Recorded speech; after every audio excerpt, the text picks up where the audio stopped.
Bonjour à tous, j'espère que vous allez bien. Alors aujourd'hui, on va continuer un petit peu sur la lancée des signes astrologiques, vous avez l'habitude.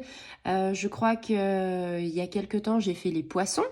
Donc aujourd'hui, ce seront les énergies du week-end. Et ben, on va aller sur les scorpions. Donc, amis scorpions, si tu passes par ici, ce n'est pas le fruit du hasard, il n'y a jamais de hasard, c'est que tu devais entendre ce message. Ça marche aussi pour les scorpions, ça marche aussi pour les ascendants scorpions. Donc, si vous connaissez quelqu'un qui est ascendant scorpion, vous pouvez lui dire de passer voir quelles sont un petit peu ses énergies pour le week-end. J'espère que vous passez une belle semaine. On a eu du beau temps, enfin tout du moins ici. Je ne sais pas chez vous. Et j'espère que le week-end sera beau et ensoleillé. Parce qu'on en a vraiment besoin. Enfin, moi, personnellement, j'en ai besoin. J'ai besoin de recharger mes batteries avec le soleil. Aller en pleine nature pour me ressourcer. Allez, on est parti. On a une carte. Donc, tu le sais, hein, je fais ce tirage avec l'oracle du sixième sens. Ici, on a la carte du déménagement. Donc, on y va. Pour les scorpions, je te la montre. Donc ici, la carte du déménagement, on est plutôt dans un changement, dans un renouvellement de quelque chose. Alors, c'est la carte du renouveau ici, tu vois. Ça veut dire que, alors, on peut parler au niveau sentimental, on peut parler au niveau travail. On est vraiment dans un renouveau, c'est-à-dire peut-être que pour ton travail, tu auras besoin de te déplacer géographiquement, donc de déménager ou pas. C'est-à-dire un déménagement, c'est pas forcément quand on fait les cartons, c'est aussi un déménagement, on va dire, dans le sens psychologique, également physique. Il est fort probable peut-être que tu aies une mutation ou peut-être que pour une durée d'une semaine ou quelques jours, tu sois obligé de te déplacer dans une autre ville. Donc ici, on dit vraiment qu'il y a un déplacement, un changement de lieu, un changement d'espace. Peut-être aussi que tu vas déménager parce que tu as le projet de déménager, peut-être tout simplement parce que voilà, tu as peut-être changé de travail et tu devras aller ailleurs. Enfin, dans l'idée, vous adaptez par rapport à votre ressenti, vous adaptez aussi à votre situation, parce que toutes les situations ne sont pas semblables, et c'est ce que je dis souvent, il y a, on va dire, 1 million de situations, donc en fait, vous adaptez. Moi, je vous donne des exemples, et vous, après, vous adaptez selon vos situations, si vous avez une mutation, si vous voulez déménager. Enfin, ici, on est vraiment voilà, dans une ouverture de quelque chose. Peut-être que c'est une ouverture d'esprit aussi, tout simplement. Et puis, on est aussi dans la transformation. Cette carte, c'est aussi la transformation de quelque chose. Avec cette carte-là, on n'a pas besoin de lutter. C'est-à-dire, ça sert à rien de se dire je vais résister au changement parce que j'ai pas forcément envie d'aller quelque part. Si c'est dit que vous devez déménager, que vous devez aller en formation, il y a des gens comme ça, ils savent que dans leur métier, ils vont aller alors peut-être dans un autre pays pendant une semaine, 2 semaines, 3 semaines ou des fois un peu plus. Ils n'ont pas forcément envie d'y aller parce qu'ils ont leur famille. C'est un contrat qu'ils ont fait, on va dire, quand ils ont signé leur CDI. Et en fait, des fois, ils sont un petit peu là, on va dire, à ragogner. Et ce que je peux comprendre, parce que quand on a, on va dire, une famille, des enfants, c'est jamais facile de s'organiser. Et en plus de ça, voilà, couper les liens, c'est compliqué même pendant 2 semaines.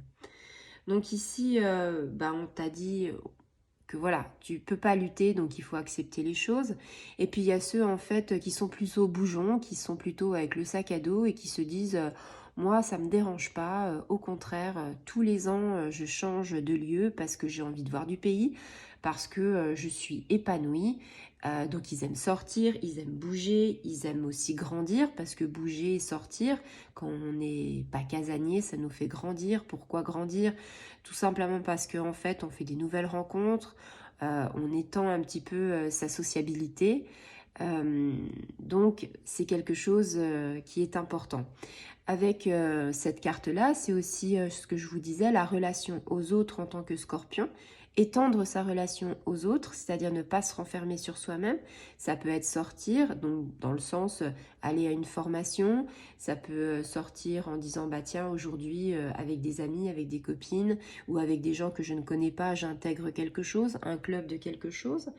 Vous voyez, en fait, cette carte, elle vous amène à beaucoup de questionnements. Beaucoup de choses, vous allez vous dire, alors est-ce que je fais bien les choses? Est-ce que je devrais y aller? Est-ce que je ne devrais pas y aller? C'est à vous de voir.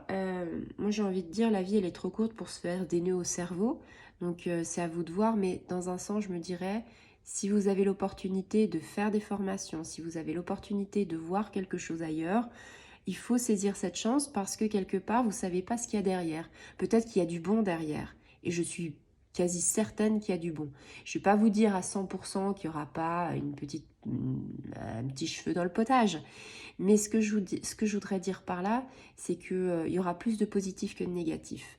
Et le fait d'être avec d'autres gens, d'avoir un savoir un peu plus particulier, ça nous fait grandir, ça nous fait mûrir, ça nous fait sortir de notre zone de confort et ça nous fait également avoir une ouverture d'esprit sur des choses voilà, qu'on n'a pas forcément l'habitude. Et j'ai envie de vous dire, chaque fois qu'on tente une nouvelle expérience, alors je vais vous donner quelque chose de bateau, par exemple le dessin. Euh, Pourquoi je dis le dessin? Parce qu'en fait, je vois des crayons de couleur, des pinceaux et tout dans le sac. Mais ce que je vais vous dire, c'est que l'exemple, c'est le dessin. Quelqu'un qui se dit, bah tiens, j'aurais voulu savoir dessiner, mais finalement, je suis nulle. Alors déjà, vous n'êtes pas nul. Vous vous mettez pas des barrières comme ça. Vous vous dites, bah, j'ai pas eu en fait l'opportunité de m'essayer au dessin. Mais peut-être que j'ai des capacités. Et même si en fait, vous faites une poule et qu'on croit que c'est une vache, ou autre chose, eh bien, en faisant cette formation, vous allez apprendre et je pense qu'on apprend toute sa vie. Je pense que dans le domaine où on a envie, la peinture, le dessin, je sais pas moi, il y a la couture, enfin je pourrais vous citer mille et une passions. Mais ce que je veux dire, c'est que peut-être que moi, dans 2 ans, je vais vous dire, bah tiens, avec mon arrière-grand-mère, ce qui est vrai, on faisait du tricot, peut-être que dans 2, 3 ans, j'aurais envie de refaire du tricot, parce que j'ai perdu les bases, parce que je me dis, ça peut être sympa. Pendant un temps, j'ai essayé le canevas, parce que j'aimais bien, parce que ça me passait le temps, parce que bah, je créais quelque chose. Et en même temps, j'ai envie de dire, à chaque fois qu'on touche quelque chose de nouveau, ami Scorpion, ça c'est bien pour vous, c'est on ouvre une case dans notre cerveau pour vous dire, ça crée des cellules, ça crée des neurones qui sont activés parce que notre sens nerveux a une capacité insoupçonnée. Et je pense que pendant des siècles, on n'aura pas encore trouvé tout. Mais ce que j'aimerais vous dire, c'est que en fait, vous ouvrez une case à chaque fois que vous faites quelque chose de nouveau et des milliards de cellules se régénèrent. C'est magnifique, c'est génial. Donc ici, on est vraiment... alors déjà, vous allez vous remettre en question parce que vous allez voir votre mode de fonctionnement un petit peu changer. Et puis, vous allez voir que d'aller dans une autre direction, ça peut vous rendre heureux par la connaissance, par renouer avec le dialogue pour certaines personnes, revoir des gens, apprécier des gens. Donc, qu'est-ce qu'on pourrait dire ici? Qu'on est quand même dans de belles constructions matérielles, psychologiques. On est dans une restructuration aussi de notre organisme et puis de notre psychisme parce que quelque part, voilà, on découvre des choses qui vont être bénéfiques pour nous. Ça va nous faire évoluer, en fait, ça nous empêche d'être emprisonnés et ça nous empêche aussi, on va dire, d'être figés dans le temps, dans l'espace et également d'être à la maison et de ne pas savoir quoi faire. Donc, j'ai envie de vous dire ici, on sort un petit peu de l'emprisonnement dans lequel on s'était mis, dans le carcan qu'on s'était mis, et on libère nos émotions, on libère tout ce qu'on a envie, et je trouve ça magnifique. Donc ici, Amis Scorpion, c'est une très belle carte. Ça va nous emmener donc jeudi, vendredi, samedi, dimanche et un petit peu lundi. Donc vous voyez, c'est des énergies du week-end qui sont un petit peu avant, un petit peu après. Donc si ça vous parle, j'en suis ravie. Si ça vous parle pas, Amis Scorpion, ben, c'est peut-être parce que ça viendra plus tard. Vous savez que c'est pas forcément à l'instant T, c'est, on va dire, un état d'esprit. Peut-être qu'en ce moment, avec la nouvelle lune qui est arrivée le 20 avril, vous êtes en train de mûrir des projets et on est sur la phase ascendante. Donc la phase ascendante, en fait, ben, il est très bien pour construire des projets, être en phase pendant ces 15 jours. Donc si vous avez de nouvelles activités, profitez-en. Si vous avez des nouveaux projets, mettez-les en œuvre. Et voilà. J'espère que ça vous aura éclairé et je vous dis à très bientôt. Au revoir à tous.